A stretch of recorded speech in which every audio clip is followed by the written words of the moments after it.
I believe that there are several things that leaders of the future should start learning and cultivating now for later. And so I'm going to give you 5 keys. The first key is the ability to communicate with clarity. Whoever you are engaging in conversation with, you want them to understand very clearly the message that you are trying to send. So start developing that ability to communicate with clarity. Second thing is you want to have the ability to collaborate. Collaboration is crucial to the success and sometimes even the fruition of a goal manifesting. And so you want to make sure that you are able to collaborate and get along and work well with others. Third thing you want to do, be confident. Be confident in your ability to lead. Be confident in your ability to manage. And where you're not as confident, practice until you get more confident. Next key, you want to make sure that you're staying agile. Agility is extremely important now and for later. Things are changing. The world is evolving. So much is shifting. And so you want to make sure that you're staying flexible enough to learn something new, to do things a different way before we're forced to. We've been put in a situation where we've been forced to do some things, but if you can stay agile and flexible and willing to perhaps change how you do things, it'll lessen some stress for you. And if you want to be self-aware, get to know yourself, know what your strengths are, know what your areas of growth are, get very well acquainted with yourself, because that'll help you in your interactions with others.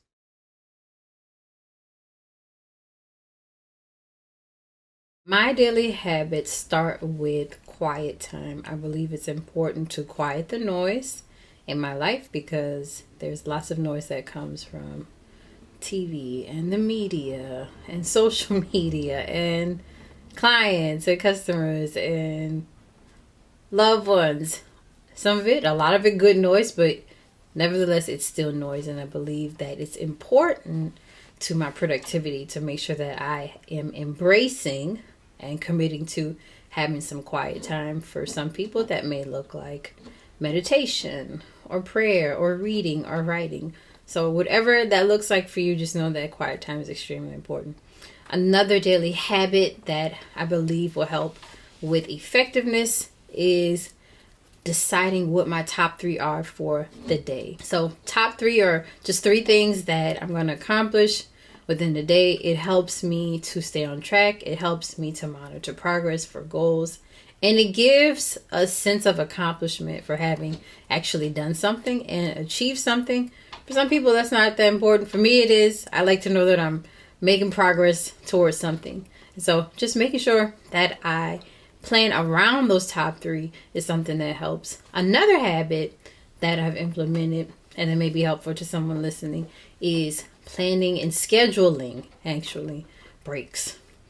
In between meetings, I make sure that I give myself a little wiggle room just in case I need to go to the potty or another call comes through or I need to respond to an email. It just lessens the stress that is just surrounds this time that we're in, but it also helps to create space for me to just think and breathe a little bit and to give myself and my brain a break. And then the final habit for daily effectiveness is moving around. So sometimes that's exercising, sometimes that's just dancing. Honestly, it's dancing in the room or dancing in the kitchen, so dancing in the living room, but just moving my body and making sure that all of my endorphins are flowing and I'm not getting stuck or stagnant anywhere.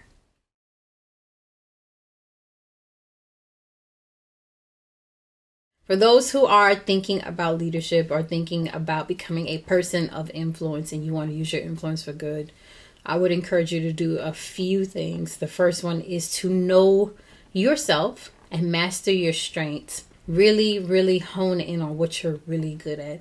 I believe that while we may not be great at everything, you're great at something. And so really find out what that something is and master it.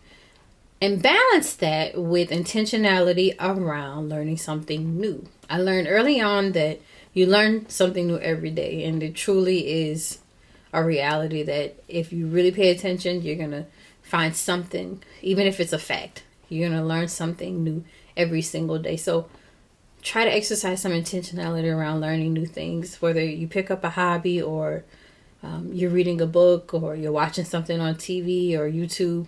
Try to learn something new. I would also encourage those who have aspirations of leadership to learn to listen more than you speak.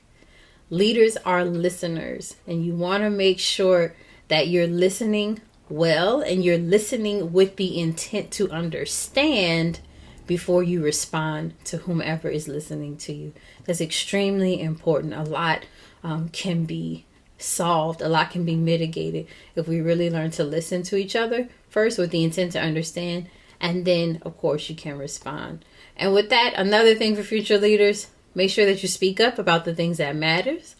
Make sure that you are speaking with clarity around the things that matter, and know that you shouldn't be muzzled because what you have to say in your voice does matter.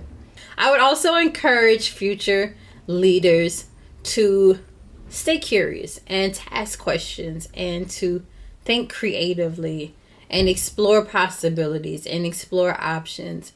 A lot of times in your curiosity and your questioning, innovation can come alive and innovation is birthed. So stay curious and ask those questions. And then finally, aspiring leaders, I would encourage you to be strong and courageous. Even if you're fearful of something, do it afraid, but do it. So stay strong and be courageous.